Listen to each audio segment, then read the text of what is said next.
Selamat pagi, Shalom, Assalamualaikum warahmatullahi wabarakatuh.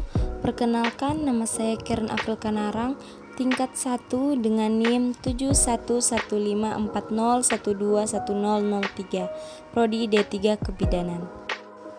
Keberadaan seorang bidan sangat diperlukan oleh kita semua, terutama di Indonesia, karena peran yang diemban seorang bidan itu bertujuan untuk mensejahterakan ibu dan janinnya. Terlepas dari itu semua, karena seorang bidan memiliki fungsi dan peran. Di sini saya akan menjelaskan apa saja peran dan fungsi seorang bidan. Peran seorang bidan dalam melaksanakan tugasnya meliputi: pertama, pelaksana; kedua, pendidik; ketiga, pengelola; dan terakhir, peneliti. Bidan sebagai pelaksana memiliki 3 kategori tugas, yaitu tugas mandiri, tugas kolaborasi, dan tugas ketergantungan. Tugas mandiri yang pertama menetapkan manajemen kebidanan pada setiap asuhan kebidanan. Yang kedua, memberikan pelayanan dasar pranikah pada anak remaja. Yang ketiga, memberikan asuhan klien selama hamil, persalinan, bayi baru lahir, nifas, wanita usia subur, pelayanan keluarga berencana, dan monopau. Tugas kolaborasi menerapkan manajemen kebidanan pada setiap asuhan kebidanan sesuai fungsi kolaborasi dengan melibatkan klien. Memberi asuhan pada ibu hamil dengan risiko tinggi. Memberikan kebutuhan asuhan pada ibu bersalin, nifas, bayi baru lahir, dan balita yang berisiko tinggi.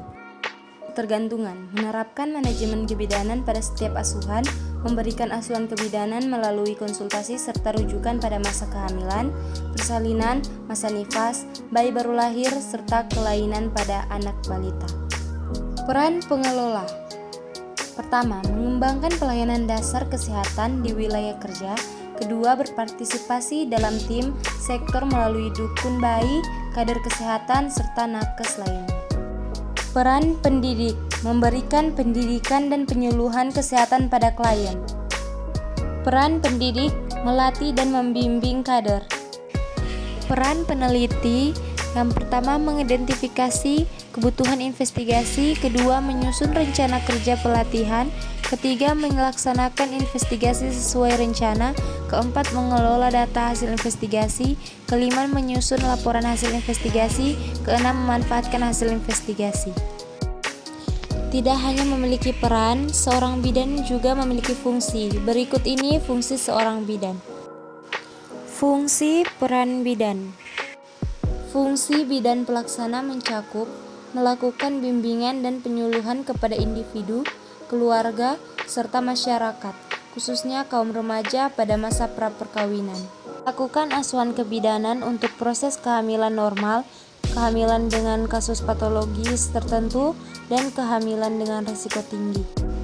Fungsi bidan pengelola sebagai pengelola kegiatan kebidanan di unit KIA, Puskesmas, Polindes, Posyandu, dan praktek bidan. Dasar-dasar penelitian perlu diketahui oleh bidan seperti pencatatan, pengolahan, dan analisis data. Secara sederhana, bidan dapat memberikan kesimpulan atau hipotesa atas hasil analisisnya. Fungsi bidan sebagai pendidik mencakup: pertama, memberi penyuluhan kepada individu, keluarga, dan kelompok masyarakat terkait dengan pelayanan kebidanan dalam lingkup kesehatan serta keluarga berencana. Kedua, membimbing dan melatih dukun bayi serta kader kesehatan sesuai dengan bidang tanggung jawab bidan. Fungsi bidan peneliti harus memiliki data-data yang real. Pada saat meneliti, wajib melakukan dokumentasi. Bidan juga perlu menuliskan apa yang dikerjakan dan mengerjakan apa yang ditulis. Data-data yang telah didokumentasikan akan bermanfaat pada penelitian di masa mendatang. Itulah penjelasan tentang peran dan fungsi bidan. Terima kasih telah menonton. Shalom, Assalamualaikum warahmatullahi wabarakatuh.